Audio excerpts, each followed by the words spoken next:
Hello everyone, I'm Navarro with your UI7 news update. Here's your weekly news recap. Supreme Court Justice nominee Brett Kavanaugh now faces 4 allegations of sexual assault. It's the latest in the high-profile nomination process for Kavanaugh, who is testifying in a Capitol Hill hearing today. Christine Blasey Ford, the first woman to go public with allegations, is also testifying. She says she was assaulted by Kavanaugh during a party in high school. I believed he was going to rape me. I tried to yell for help. When I did, Brett put his hand over my mouth to stop me from yelling.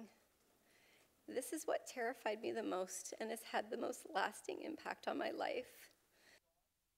Kavanaugh vehemently denies the situation, saying that while he was not a perfect high school student, Ford's claims are false. Other allegations include a classmate from Yale and a woman who says she was gang raped at the party Kavanaugh attended. Senate Republican investigators asked Kavanaugh about the allegations on Wednesday. He denied all of them and called them all a smear campaign. President Donald Trump said in a press conference on Wednesday that the allegations are a con game. Kavanaugh is Trump's court nominee. Here's CNN's Jeff Zellini with more. President Trump is not only still standing by Judge Brett Kavanaugh, but tonight he's taking the reins of defending the embattled Supreme Court nominee. It's a disgrace what's going on.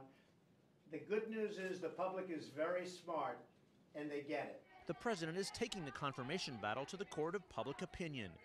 He's grown increasingly dissatisfied with how Kavanaugh has defended himself, CNN has learned, telling one official the judge seemed wooden. I know I'm telling the truth. And not sufficiently aggressive in his Fox News interview this week. I'm not going to let false accusations drive us out of this process. The president blasted Democrats again today, seizing on Michael Avenatti, who's representing the third woman to come forward with the accusations. He's a lowlife. He represented Democrats. Nobody ever talks about that. He's a Democrat lawyer, not a very good one. But clearly not wanting to talk about the women who were stepping forward. Are all 3 women lying? What's your next question?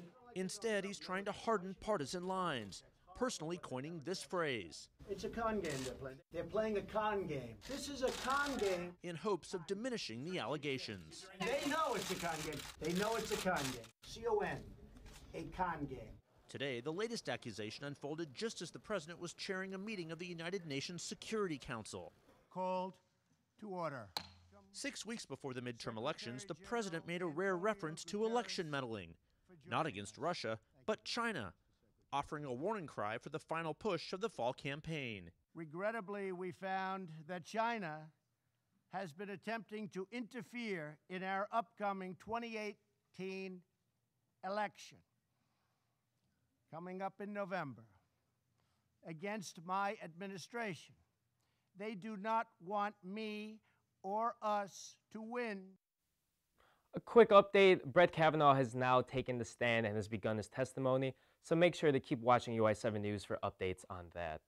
The family of the Dallas man who was shot and killed in his home by a police officer is planning on suing the city and the officer.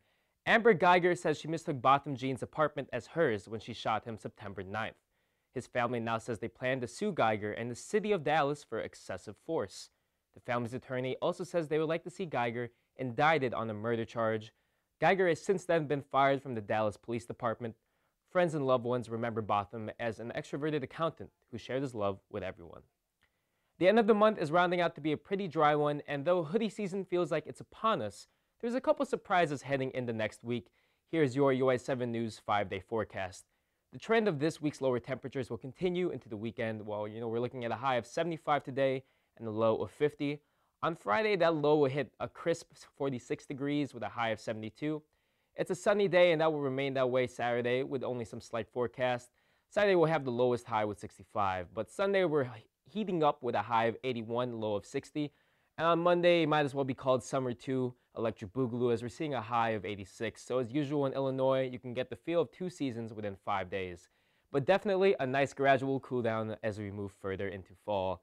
Kayaking. Pretty fun, right? If you're a capable swimmer, it's also pretty harmless. That is, unless you get hit by an octopus. Check this out. A man in New Zealand got real close with nature earlier this week. The footage shows a seal rising up and smacking the man with an octopus. And he's stunned as he pushes the octopuses away. But as you can see, he takes it like a champ, so thankfully nothing too harmful. Don't forget to head to our social media. My name is Navarro. Thanks for tuning in to UI7. Catch our full show on October 16th. See you later.